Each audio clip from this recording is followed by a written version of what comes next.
เรื่องปลาดุกนะแม่แกงป่าไปแล้วก็ได้ชุกละยังตะปิ้งป่าทุกคนเลย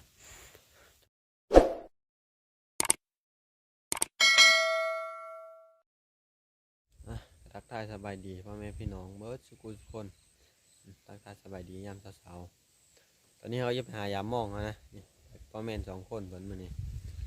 นั่นเลยอ่ะไปลุ้นไปติดตามเมื่อน้ำกันนะมองชิทื่อเลยมีทื่อทุกคนเลยไปบ้านนี้พ่อแม่2 คนมันนี้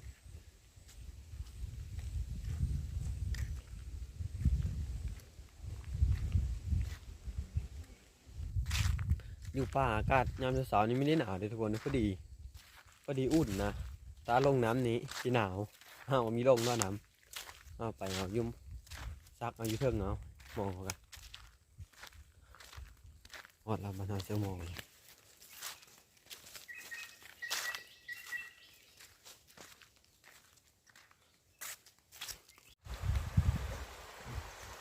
น้ำไหลลมพัดหนาวก้นหนาววันนี้ตะกี้ไม่ได้หนาวเลยมาหอดวังน้ำวังน้ำละหนาววันนี้ลงได้วันนี้นะแม่เลิกแต่ทำมันนะโอ้นี่เป็นถ้ำข้างในกูตัวนี้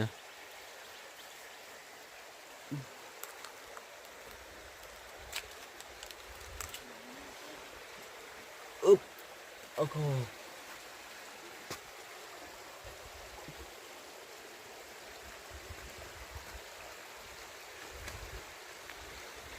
แกมาเด้อ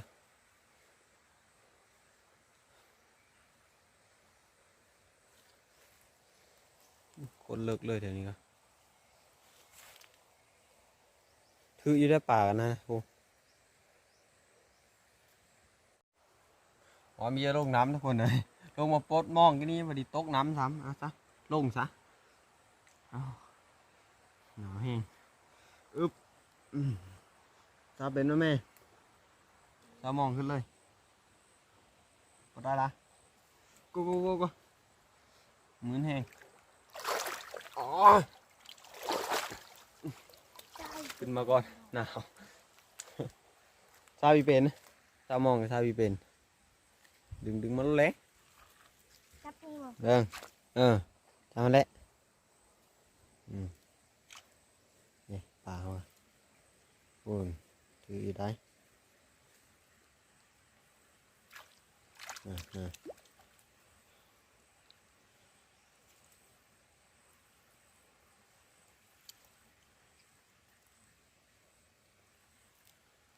ถือลายอยู่ทุกคนเลย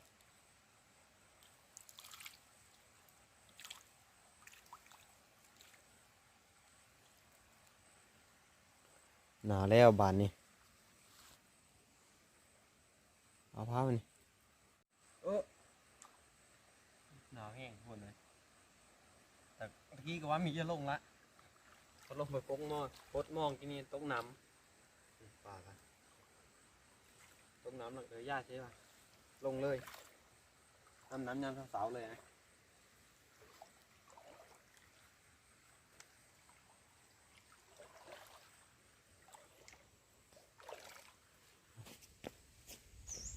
หมาเนื้อแม่ตัวนี้เนาะแล้วก็ขอย่าอยู่พวกดูพี่ก็ได้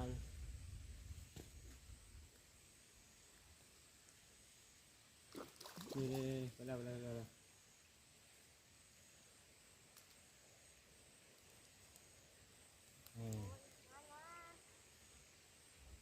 เห็นปลาดุกทุกคนนะเรื่องปลาดุกนะแม่เลิกดูมันว่าโคตรว่าปลาดุกปลาดุกเลิกโคตร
ปลาหลายๆว่าแมน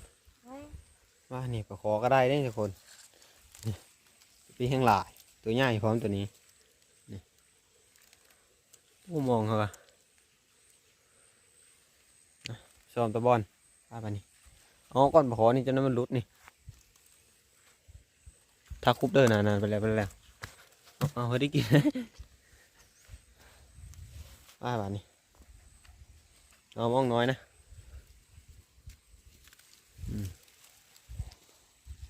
พี่ดูนี่แม่จับขึงเด้ไปแล้วตัวนี้กันกระโดด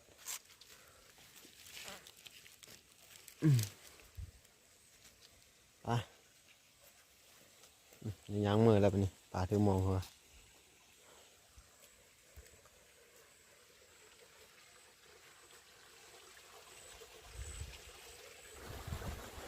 น้องเบาะน่ารักนี่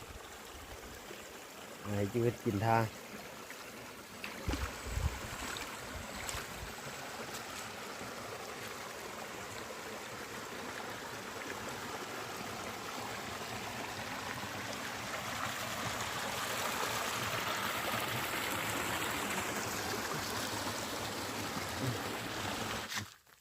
มาหดบ่อนอะไรนะ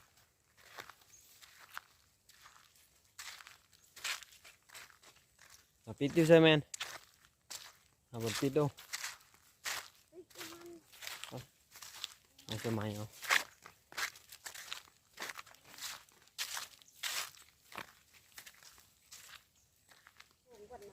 ตอนนี้เราก็มาฮอตบอลไปเลยแล้วทุกคนเราจะได้ปิดเปล่าตะมองมานี่มองเอากัน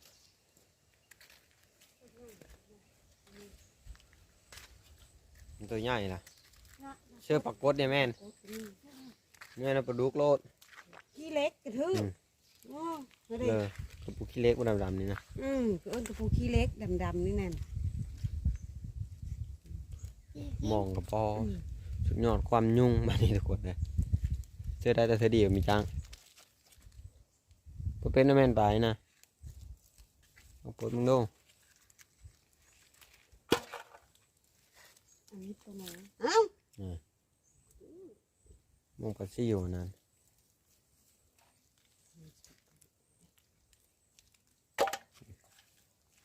โอ้กับตายด้วยเนี่ยแมนว้าแมนน่าปลาบุกนะคือ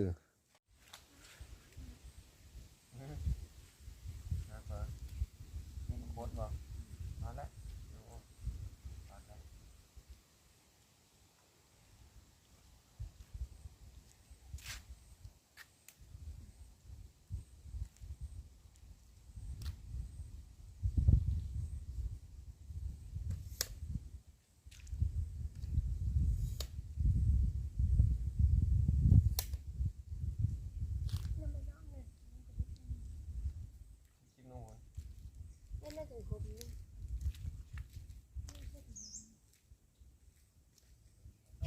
ปลามองมันจะปนแล้วล่ะ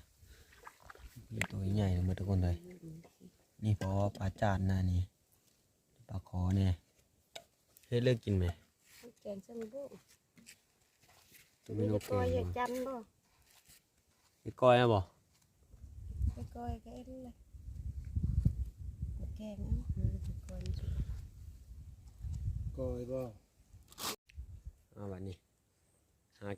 กินก็ถือว่าหมานอยู่ทุกคนในมื้อนี้ปลาเฮาก็ได้แล้วก็หนูกระแตพอเฮายามกลับมาเกล็ดมะนาวก็ได้มื้อนี้ทำไปการคืนนี้ประมาณ3 โมงนี่แหละทำไปการนี่ปลาเบิ่งเกล็ดมะนาวชื่อเกล็ดมะนาวนะเป็นข้าวละข้าวเพื่อนนะกินเกล็ดตะโอ๊ตพี่คิดแต่โอ๊ตนี่เกล็ดมะนาวครับจับเลยหายเติบทุกคนเลย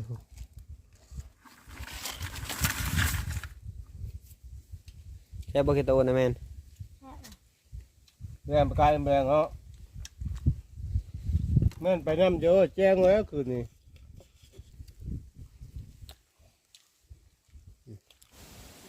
ขึ้นมาจี้หนูทุกคนเลยมันกระเพาะเอาไปเสื้อกลับมาแล้วแล้วหนูแดงซื้อตัวกระแตตัวหนึ่งมันจี้ไว้เป็นกำลังดังไพ่จี้หนูนะจี้หนูจี้กระแตเอาไว้ปลาเอาจะเห็นเมนูไปเลยนะมันนี่เพราะมีก้อยกระลาบนี่แหละจี้หนูไปเลยไว้ท่า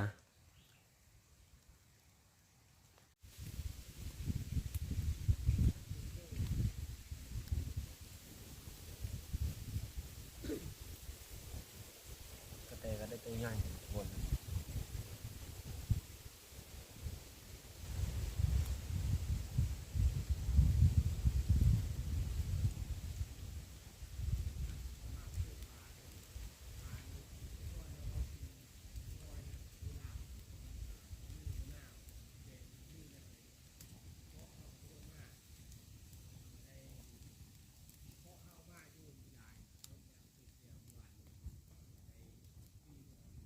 เนี่ยมาแกงปลานะ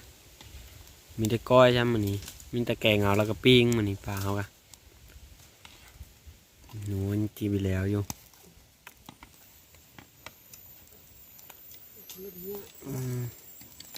เนาะเต็มหม้อเลยแกงปลาก็คือจะชุกแล้วบัดนี้ส่วนนี้ปิ้งปลาได้จะปิ้งแล้วไหม3-4ปิ้งละ เอามานอนที่โมเมนต์แรกแม่นลมพัดมันพูดเลย กินแล้วแม่นข้าวแล้วล่ะ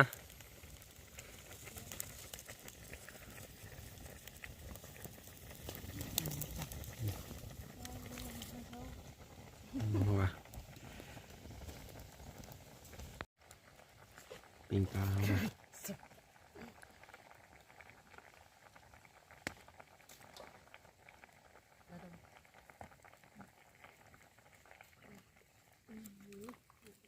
ไม้กบแนบ แกงปลาไม่ได้สุกแล้วก็ถ้าเกิดแล้วว่าปิ้งปลานะฮะ เศร้าแล้วเด้เศร้าแล้วเศร้า ถ้าเราปิ้งเลยตัวนี้นะ กินเลยป่ะกินปิ้งปลานี่ล่ะ แกงปลาไปแล้วก็ได้สุกละยังต้องปิ้งปลาทุกคนเลยปิ้งปลาไปแล้วสุกจังหน่อยได้กินข้าว3 ปิ้ง 4 ปิ้งมั้งปิ้งปลาก็ได้สุกละแกงปลาเอากะน้อยได้กินข้าวปิ้งปลาใหญ่ยังได้สุกบ่ชิมก่อนอยู่ข้าวแห้ง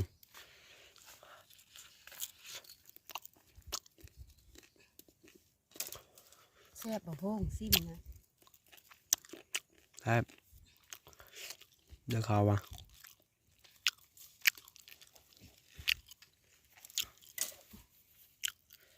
เธอนี่บ่แล้วข้าวโขยไป มาเด้อทุกคนข้าวสารน้ำเดียววันนี้มันแกงปลาเนี่ยปิ้งปลาแล้วก็โลพักตะไปเมื่อวานนี้แหละเนี่ยปิ้งเคนเอาก็กินมาละอย่างคนนี้น้ำมันเนี่ย มากู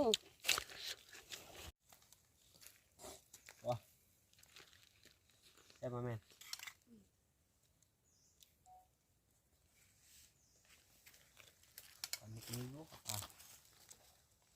มากินข้าวเศร้ามานี่แซ่บบ่แม่นโอ้ข้าวเสากะ8 โมง 9 โมงล่ะโย่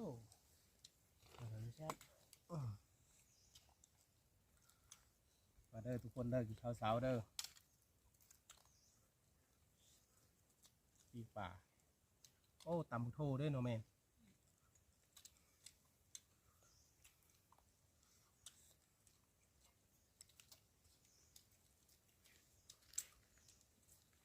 ปีป่าตำโทใช่ปะ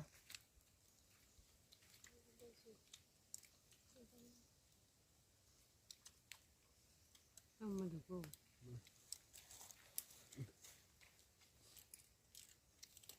น้ำบันนี่เอากินข้าวกินน้ำไปเหลือแล้วนะเอาไปยาบมองกระทืบอยู่นะทุกคน พอเอาเพิ่นไปยามกลับเพิ่นมากก็ได้หนู3 ตัว3 ตัว4 ตัวและได้กระแตตัวหนึง